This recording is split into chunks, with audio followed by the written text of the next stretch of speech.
There's where confirmation comes from when it comes to love.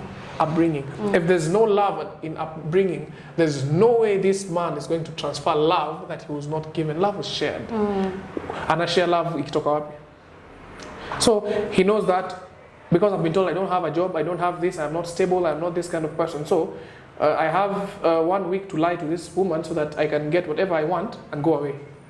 Because men lie, they have certain things. Thank you very much. When in real sense hawana. Yes. Lakini at the same time, do you think unafaa kubembeleza mtoto kijana ukimlea really? Tujasema tubembelezwe, tumesema tupatiwe love. There's a difference. Kubembelezwa na love. Totally two different things.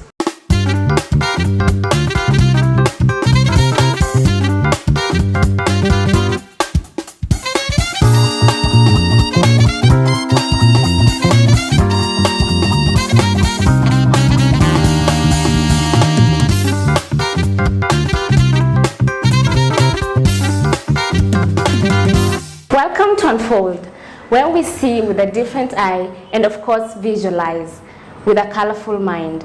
My name is Hildah Lumati. Now, Russell Wilson once said that when we start being honest about our pain, our anger, and our shortcomings without pretending that they don't exist, then we will leave this world a better place. Today we are discussing men and mental health. Unfortunately, so many men are dying in silence. So many men are suffering. So many men don't have a safe place to go and explain how they're feeling. Nadhir Apapu is here today to take us through men and mental health. Wow, that was quite an introduction. I'm touched on behalf of the men, but we will cry later because it's about our mental state. My name is Nadhir Apapu. I'm an image consultant. I am a creative. I am a content creator. I am a father. I am a multi-potentialite, and I do a lot of things in the creative industry, apart from just being a host where I started off.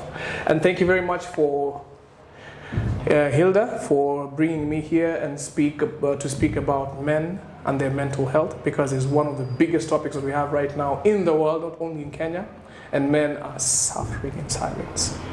Yes. Paps. Yes. Karibu sana. Nimekaribia. I'm glad you're here to shed some light when it comes to men and mental health. Wanaume wanaumia in silence. Mbaya. Sindio? Mbaya. Lakini before we get into that, najua everyone has their own definition of a man and their own opinion. Yeah. Now for you, who is a man? A man is a living being, like any other living being. And once people start understanding that a man is just any other person who lives on earth, who's struggling to be born, go to school, earn a living to get a better future. That's basically it. But if we get a different definition of a man, we start giving a man a different post in life, and it starts getting difficult. And that's why people have different definitions of men. Dogs. Just because you give them a title that they cannot be able to. Yes. Women get to a point where they refer to men as dogs. Imagine. It's that deep. And there are some unaddressed issues in the society that men go through, and it has affected them. So I want you to take us through some of the issues that, some of the titles, society has given men, and it has affected them and their mental health. Okay, number one, everything in life is a shared effort. So, for example, even if you get a pet right now, not necessarily a man, you get a dog. It depends how you've raised your dog. It will either be fierce, whether be a home dog. It will be a house, depending on how you've raised the dog. You can train the dog. You'll tell the dog to sit, and she will sit. Uwezi enda mtaani upate dogi imelala alafu expect it behave like the other type of dog that's being trained. So you take your man, share, train each other, and then have the product that you want. Yes. If you let him go to the world, atakuwa mbwa koko. Yes. And trust me, hata utakuwa proud kusema hiyo ni umbo yangu. Utaipita kwa barabara ukienda nyumbani ngoje iru. Yes. Let's talk about men and this notion that they're only loved when they provide. That's perfect. Women are loved unconditionally, lakini mwanaume, yani kama hauna kakitu, there's a problem. It's true, it's true. I've had so many sayings and videos, and it's true. Only women, and the same thing, dogs are loved unconditionally because they give you love and all that. That's the only thing a woman is supposed to give. Love. You understand? Yes. But for a man, you need to provide something. Because for you to be called a man, you need to have something from the word go. And having something means in the real life you maybe have a job and be able to secure not necessarily a big house, just a house, so you're able to be stable in your own self as a man. You understand? So now people will start calling you, niaje ule jamaa. You understand? Now people start giving you kawad. Jamaa, anaishi pale, anaishi. You understand? So now people start being interested in you. Oh, so anaishi hapo. Oh, anakuwa na TV. Okay, kwa nyumba yake kuna TV. But when you don't have anything, no one wants to be associated with you. Again, ule anakuwa pale akikula sijui nini, akifanya nini. Huyu anaishi kwao. You're no longer a man. You're not categorized even in the smallest bracket of boys. You're not there. No woman wants to associate with you. Even your own parents start disowning you when you reach a certain age. They start thinking that you're a disgrace. Yeah, but a woman can stay at home mpaka afike 30 years ago tu kwao. Huyu hajawahi olewa. You know, we're waiting for the right time for God. But for a man, you're 25 years old. You're home. You do not have a job. You start becoming a liability even to your own parents. You start thinking, kwani, what's wrong with this guy? Mbona siende kutafuta job? Understand? What's really happening to this guy? What you don't know is that life is really difficult. If you told this person, okay, yes, you want to equip this man to go and face the world, but how are you equipping him? By you, as a parent, throwing words at him. In fact, you're cursing this person. You understand? So you're cursing your own son, in your own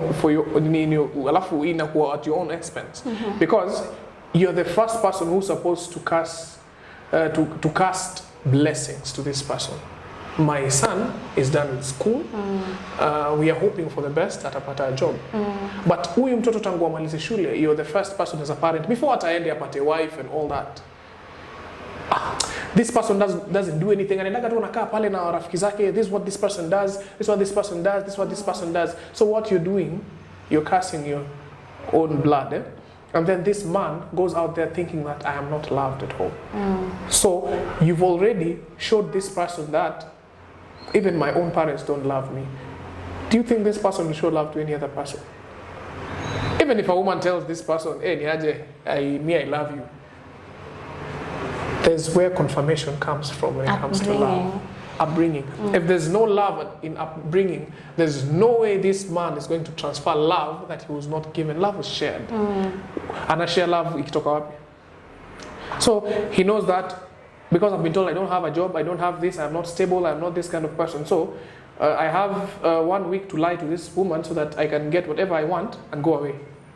Because men lie, they have certain things. Thank you very much. When in real sense hawana. Yes. Lakini at the same time, do you think unafaa kubembeleza mtoto kijana ukimlea really? Hatujasema tubembelezwe, tumesema tupatiwe love. There's a difference. Kubembelezwa na love. Totally two different things. Explain. Define kubembelezwa and define love. Kubembelezwa ni mtoto mwanaume ukimlea, you're supposed to teach him that he has to go and look for his own things. Lazima ajitume. Sio akaya hapo kwa nyumba like how do you tell that to a child? Children are children. They're supposed to be raised first. So they're given love. You get this is where people go wrong. These are your children, male, female, both my kids. So we are growing up. I love you, but you as a parent need to start being an example first. You understand? You know what kids learn? They see They don't take in what we teach them. They take in what they see, 90%. So if you're a person who's telling your kid, nataka umalize shule, upate kazi, and you're not working, you're speaking to your own self. This kid never sees you leaving the house. You're always arguing with the mother. What are you training your boy? And then unasema, umeniangusha. Pia where you failed your parents. That's why you're there. You failed your own parents. And now, because you're a bad example to your kids, now you want to blame it now. You want to pass on the blame to the next generation. It's your fault. You understand? First of all, give this child love. When they grow up, tell them, you look nice, you're strong, you can be able to do this, you can be able to do this. Tell them when you're leaving, I am going to work. People think it's a joke. Don't assume they know where you're going. Wake up, shower. You guys, wish me good luck, I'm going to work. You know what that does to your kid? My dad goes to work in the morning. Come in the evening. This is why people from different countries that are developed, their kids grow up having a different mentality, because the dad will go and tell them, hey, blessings, I'm going to work. When they come back, how was work? Tell me how was school. Now you have a conversation at work. Work went like this and like this. It becomes a conversation, it becomes an engagement. So when I grow up, when I finish school, I have to go to work. Okay, that's nice. So I have to engage with my kids. Okay. Oh, and dad has a wife. And mommy makes sure daddy amepikiwa. That's nice. Okay. Daddy goes to work with nguo imepaswa. I see that every day. When daddy comes in, mommy comes, welcomes this person. You understand? It is something that we chip in our kids as they grow up, slowly, but it is not rocket science. It's not something that we learn in books. And since we are talking about men, yes, when a parent is supposed to stop providing for a man? Because you know, you can keep providing, na unapata this child is just in the house. As a parent, you never stop supporting. You can stop providing, but you don't stop providing. For example, me when I was 19, my mom told me, hey, Niaje, you know you're a man, eh? So I need you to go and get a job. Something that would just, so that you stop asking me for pocket money. And then I was like, oh, you're being unfair. I can be, see, it's 7, you're sleeping. How are bills going to get paid? How can I be in a bad way, like, you talk, like it's 7, you're sleeping.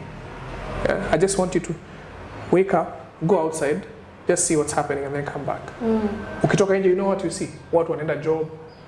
You go like, okay, people are moving and they're going, what up on handbags, people smell nice, look good, and I was sleeping. You get the point?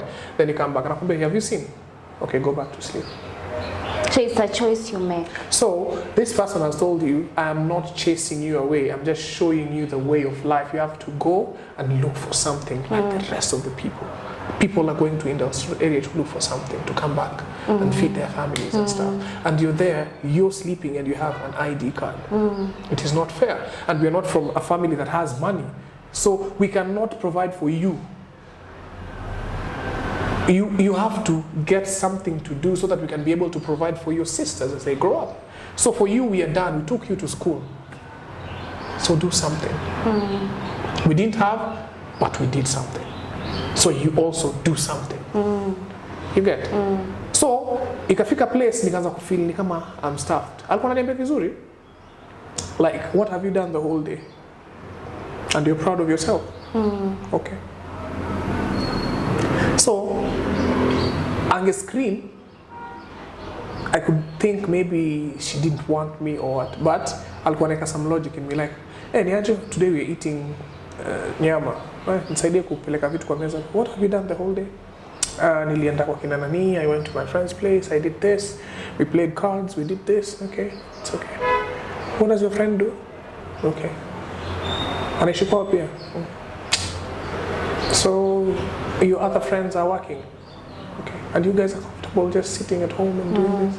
After the company matters. Yeah. So she's telling you indirectly, like, okay, all your friends now are going to school, others are going to college, but you seated the whole day, playing cards and just chilling the whole day, and then you come and then you eat and then you sleep. You get?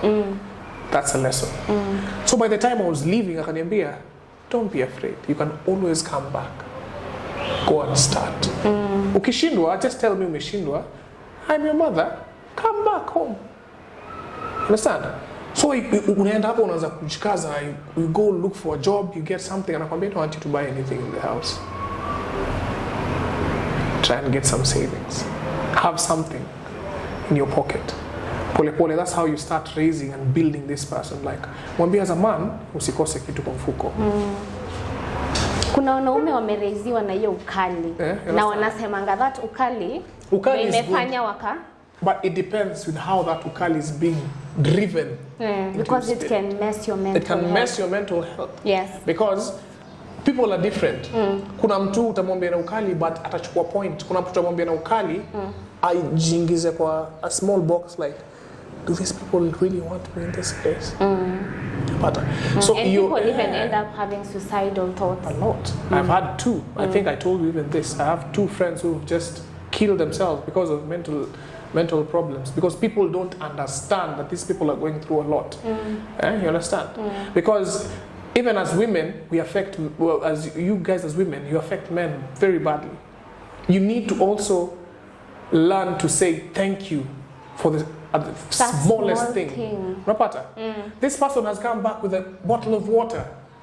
My husband, thank you for bringing this. It goes a very long way because this person will wake up in the morning knowing that there's some psych that's behind. Understand? Thank you is very powerful, by the way. Have people ever clapped for you before? How do you feel when they clap for you? Thank you. So imagine you're going to your home every single day and they clap for you with thank yous. How was your day? Oh, you brought this. Thank you. You will wake up. It's not much, but you will wake up. Because you know, kesho, ukileta maziwa, utaambiwa nini? But if you bring water and then our lady tells you, sasa umeleta maji. And then so what will you eat? Will you drink water and sleep? Kwanza, you become a very useless man. You become a useless man because people are bringing milk in the house and you've brought water. Those are people, they're not you. Their hustle is not your hustle. Their blessings are not your blessings. Mind your blessings in your house. Your husband is in good health. Your kids is in good health. You understand? Even inaweza kuwa ni boyfriend yako. Everything you utter goes a long way. Understand? Appreciate this person. This person amekuletea kitu. You just check on them. How's your day? Stop comparing. The other day we went on a mental health awareness walk, and the number of people tuliongea now, they were men. And there's a man who said mental health is real because home is hell. Yani hataki kurudi nyumbani.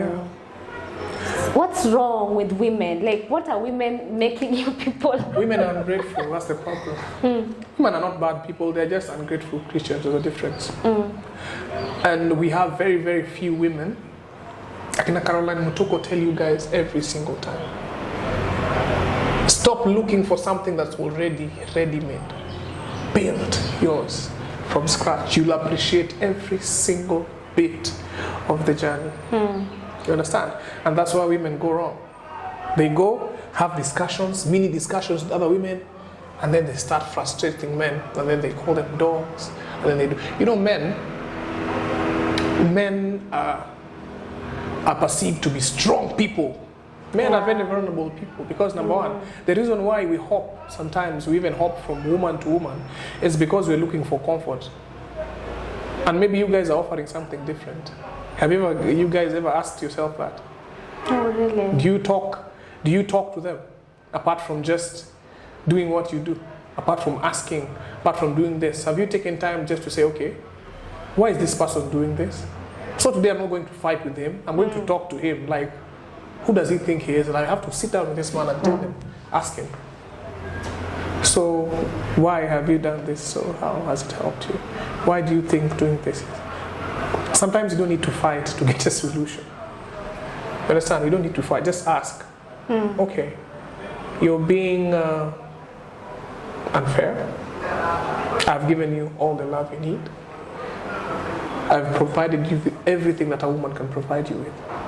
Why are you doing this? Trust me, this person might take 1 week, or 1 day, or 3 hours, or 10 minutes. But you'll know that men are not as strong as you people perceive them to be, because now they'll find a friend. Because if you don't want to know, you will not know if you've not asked. Understand? Yes. Do you people become vulnerable, really?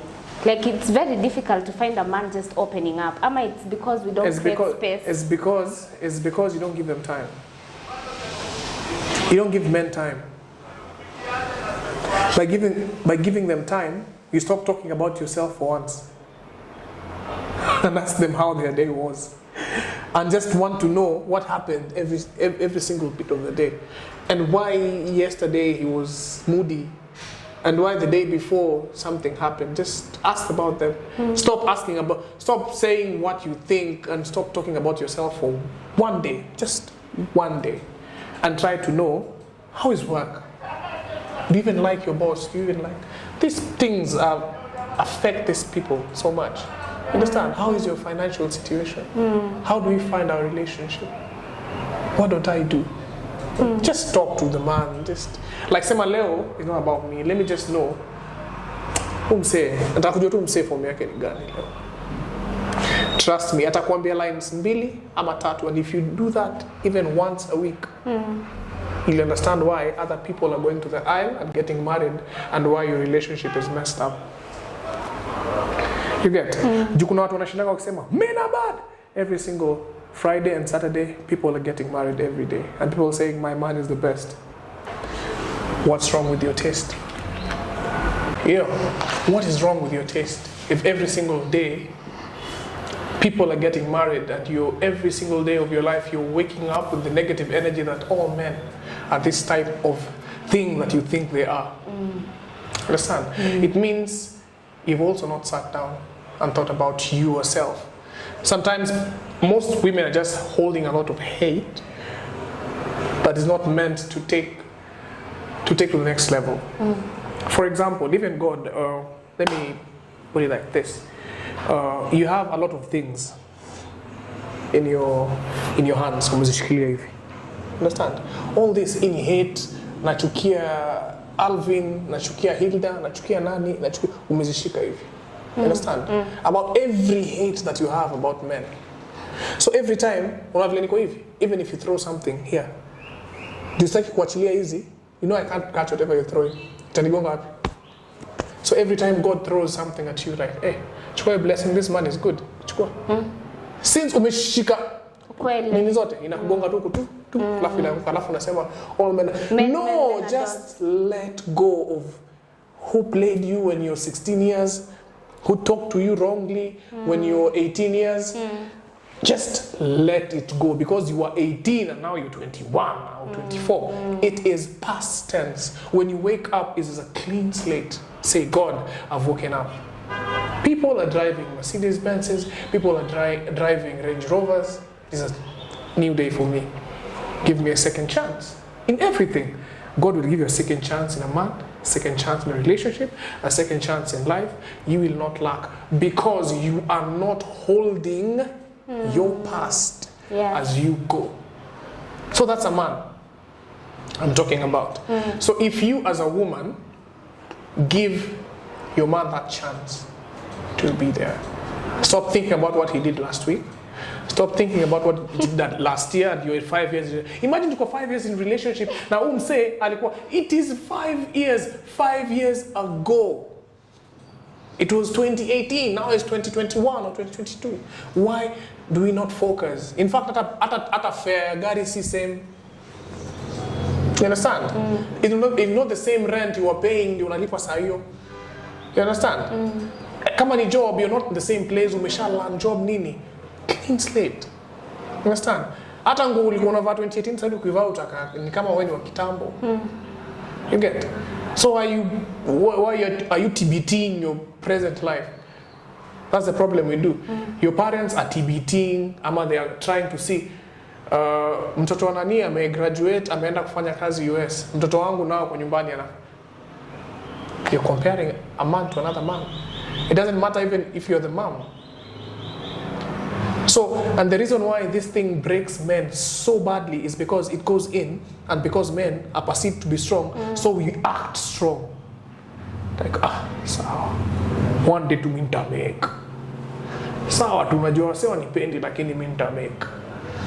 Unageta? So, unaenda kufanya job, ukifikiria kuna utasik do na at least comfort, unapata mdosi yako na stress, amekupiga stress, pa! Ukirudi nyumbani demu yako amekwambia, "Hujani text the whole day." Pa! Imekupiga. Ukirudi unajaribu kupiga madhako anakuambia, "Wewe nilikwambia hata get a better job." Pa! Masista zako wanajua, wewe si madhe alikwambia nini.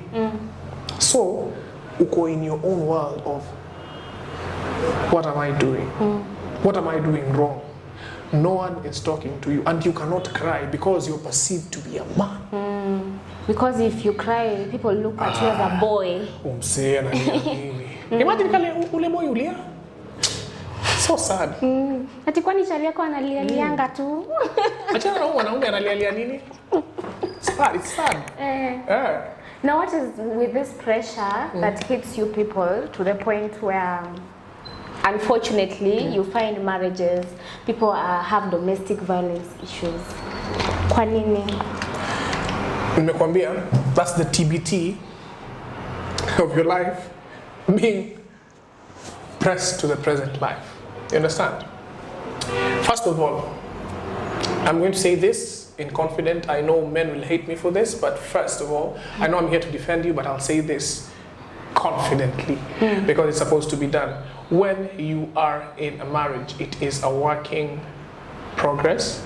It is a shared responsibility.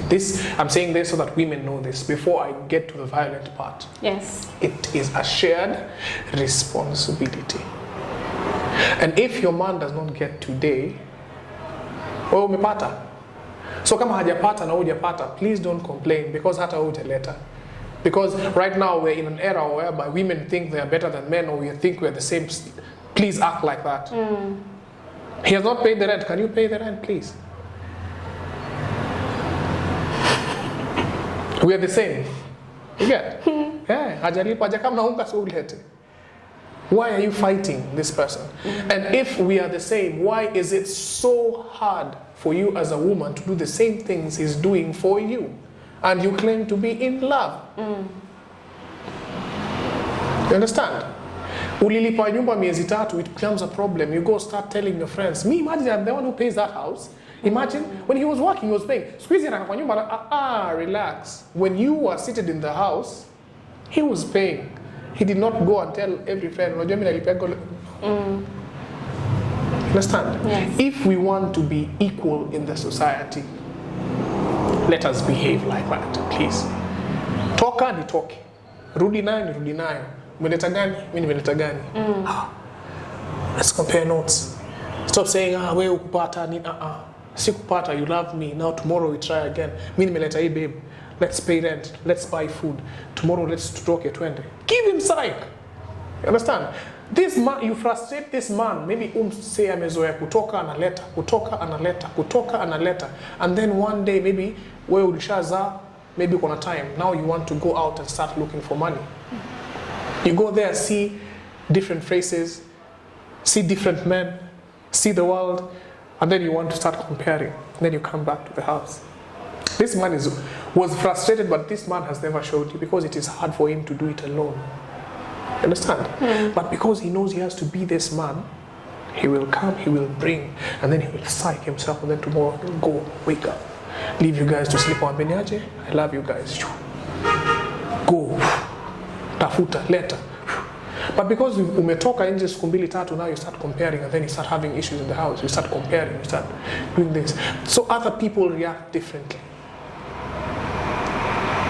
Other people react differently. And this is the part where the men will hate me. This is the part where the men will hate me. If a person hits you once, go away. Because it's not something that he did it by mistake. He has wanted to do it, but he has never gotten the courage to. Yeah. So it has slipped. Okay. Haikuwa ifike hapo, ilikuwa ni kuongea na kichwa lakini nilisha kugoga.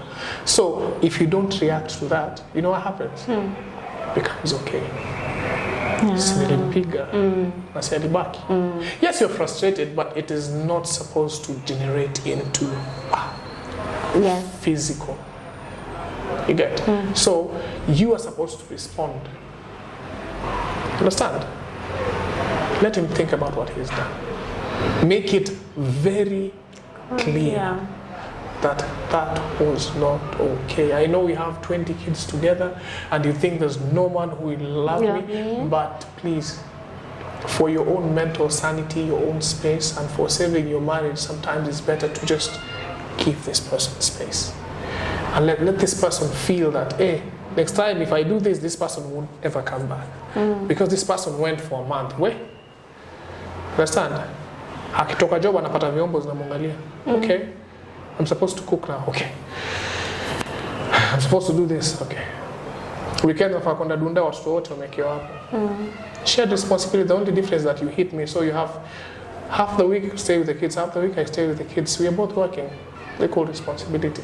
This person will come back to his senses either way, unless he's just someone from another world who doesn't want it to work out. Understand? Because getting a new girlfriend is expensive. Because you still have to do your same routine of paying the same bills and having someone else who's making you chuck another 3,000 or 4,000 for you to go for coffee before you go and tap. You get, it becomes hectic and there's no love, and then iishie tena ingine ianze, and then you start saying mzigo yangu ko, leta mzigo yangu hapa. Nikaeni hapa pia nyinyi msinzoe, you're not going anywhere anymore. Sitawapiga tena. This person comes back. But Pia, ladies, let's try to understand the reason why you are beaten in the first place is because you've never tried to understand your man. Your work is to yap. Mnaweza manze mkiwekewa tu beat kuna producer hapo next door, mnaweza hit mbaya kama gengeton za Kenya, because gengeton pia ndio ina content, so mkiweka tu beat. Because even if someone asks you people, why are you fighting? Do you know you don't have a reason as to why you're fighting? Yes. Mieni mmeambiana tu vitu, wewe kwenda mnapigana nini? Sidi huyo alikuwa na like mmepigania nini? Now, because everyone is quiet and you're supposed to say the real reason, now you can't say anything because there's nothing you're fighting. You're just acting up because your husband doesn't listen to you. You're just acting up because there's some qualities that you saw somewhere else that you're not seeing in your man. So it's building up in you as a woman and you're taking it out your man, and your man is already frustrated with life, things, with goals and everything. Trying to balance becomes a problem. But if you just sat down instead of shouting and said, okay, Buddha, come. Leo ni saa tu. Come tu, usiende hata Dundama, usiende wapi. Leo tu, come to hang out. Kidogo tu. For 5 hours, alafu utaishia. Come to. Then just let him talk to you. Get? Do you believe in women empowerment? Yes. Yes. I believe in women empowerment. But the problem with the women empowerment is that people take it to the next level, which is supposed to be. Which is not supposed to go. You understand? What do I mean? Women think women empowerment is them being the same as men. No, it's just giving them a chance. The same chance because we're all human beings. So that all people treat you right. That's all about women empowerment, you understand? Being treated right, being given equal opportunities and all that. But it does not mean you're the same level as a man. It does not mean it gives you power to control men, because now you are a lawyer and you are driving a big car. Now all men have to come back. You are a woman. Nothing is going to change. And you know, women do that until now they're 40 or 45 years and then like, okay, I don't have a man. and I have a big car. Marry your car. We will come as your friends. Yeah, marry your car. Marry your money. Because you realize most independent women, it's very hard for them to find husbands. Same, it's very hard for them to find husbands. They are full of themselves. That's why they don't have husbands. Can you please rephrase? Okay, they're full of themselves. Thank you. We are unfolding things now, you see. So as we are unfolding things, this is what happens. Women empowerment is perfecto. The problem is the women who are being empowered, not the people who are giving women empowerment. The people who are being empowered are making this thing sound like trash because they're taking it to the next level, which is making women empowerment trash. And what advice can you give to women? Like, how can we treat our men better? Just appreciate. Just to make them comfortable. Thank you.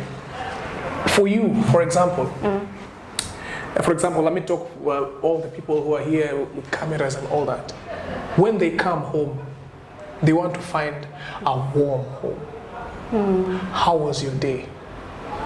It happened.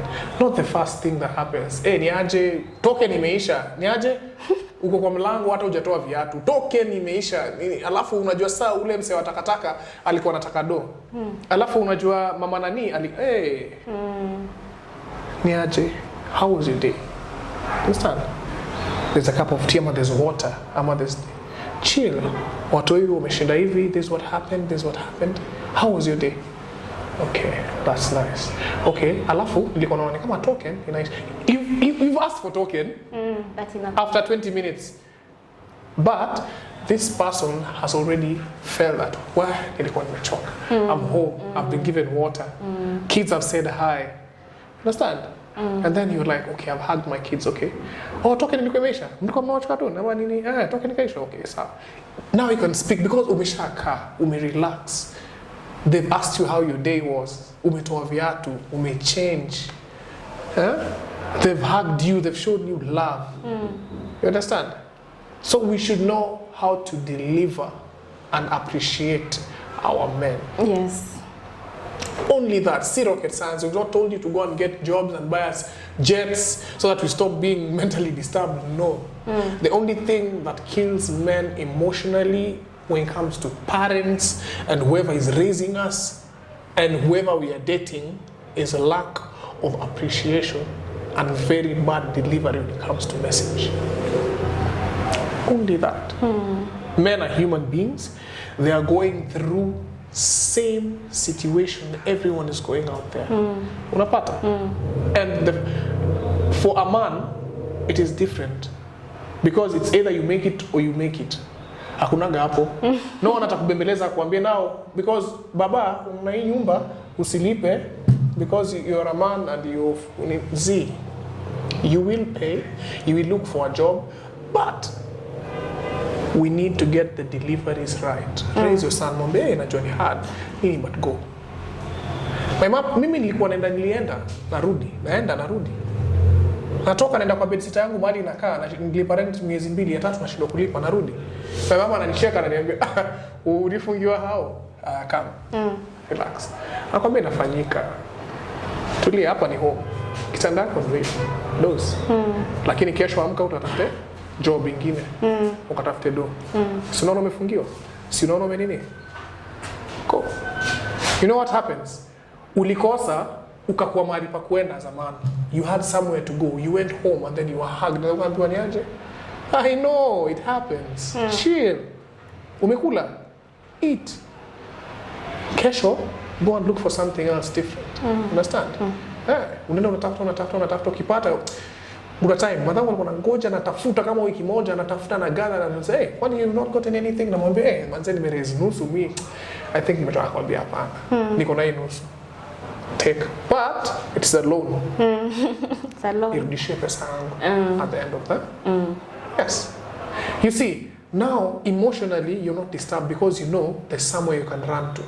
But you as a parent umefukuza mtoto nyumbani, he has one hell of a woman who does not understand anything about life So we are in situationships, not relationships.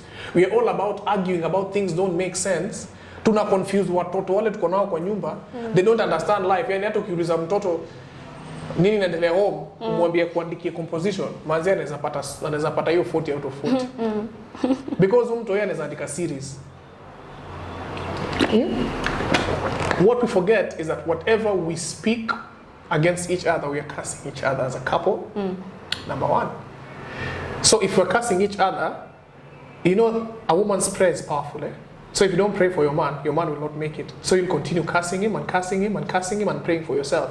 And God will not give you as a woman, because the person who's supposed to lead you, you don't pray for this person. Yes. Because if you really respected this person and treasured this person, you pray for this person that your kids have, and then your prayers will be answered. So you're doing all the wrong things. You go in keshas, in churches, and mosques, and we do what? You go and pray and cry and wonder, hey, kwani what is happening?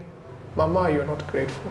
That's the only thing that's not happening. So God is waiting for the next time that you will be grateful. God, I've gotten a glass of water.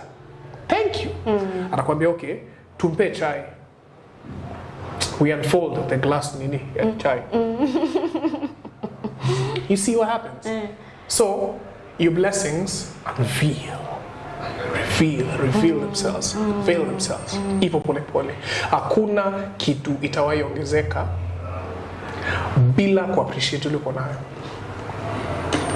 I want you to talk to the men who are dying in silence. Men don't die in silence. Yeah? It does not even matter to find yourself in a position or situation of having made a mistake that you live to regret forever. Start with you as a man. I'll tell you this confidently because it has worked for a lot of people. It has worked for me as a person. Start with you. Wake up. If you are not in a stable relationship, sorry to say that you do not need a person who's giving you mental problems. Leave. You always get another person because it is life. You start with you. You're the only person who wakes up every morning and says, I love the way I look. I have hustled, I appreciate myself. I appreciate my bank account. I appreciate the small apartment that I have. If you don't start by appreciating you, your hard work, everything you're going through, tables turn. You understand? And then you think you're not doing the right thing. You think you don't have the right spouse. You think you don't. No, it starts with you. If you're not comfortable, move to the next available station that people are going to accept you the way you are. If it's your parents, leave. If it's your friends, leave.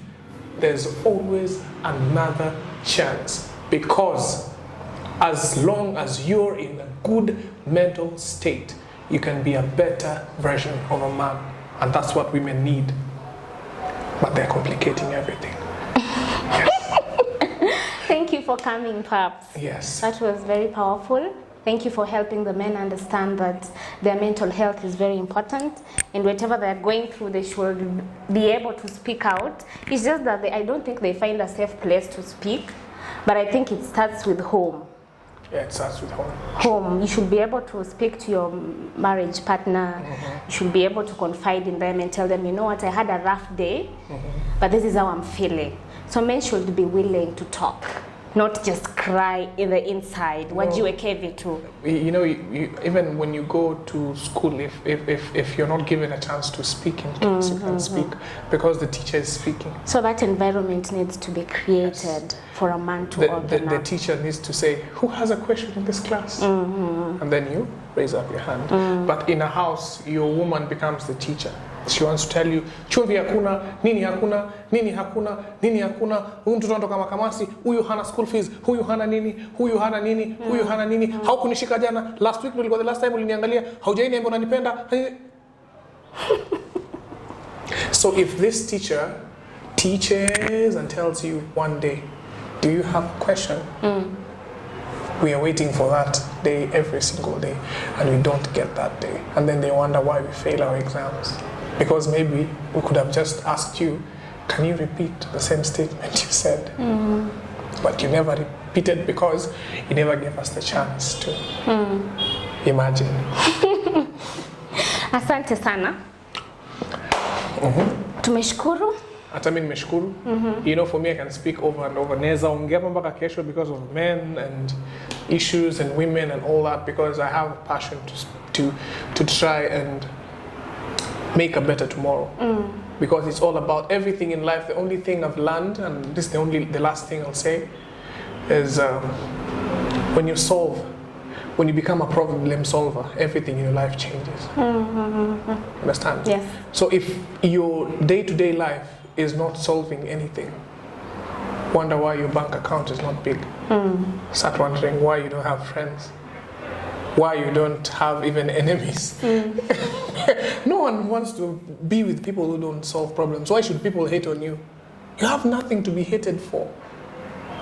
At least get some money, watu wakuchukie kidogo, because you're driving a big car. Have some money, at least to kuwe na familia nzuri. People say, alright, this person flosses with their wife and family. This person has something they don't have. That's the beauty. Solve problems. Be a lead. At least let people admire you in something. You may not have a big car, but your family is perfect. Yes. You may not have a perfect family, but how you communicate to people and speak to people is inspiring. Yes. You get it? You may not have a mansion, but the way you clean your house is inspiring. Yes. That's all. That was Nadhir Apapu for you. Men, I hope you're encouraged. I hope you're inspired. I hope you understand it is okay not to be okay. But don't stay in that not okay state. Learn to speak out. Now, what is your story? Are you willing to share with us? Unfold is here for you. You can either call us, you can text us, or you can email us. And if you're willing to support our content, our till number is 5548 597 5548 597. We are currently located at Jim Liza Hotel. Jim Liza is located in Buruburu. They have a conference room just in case you have a business meeting. They have a restaurant. They offer rooms. They have a coffee shop. So come here and experience the house of comfort. Until next time, bye.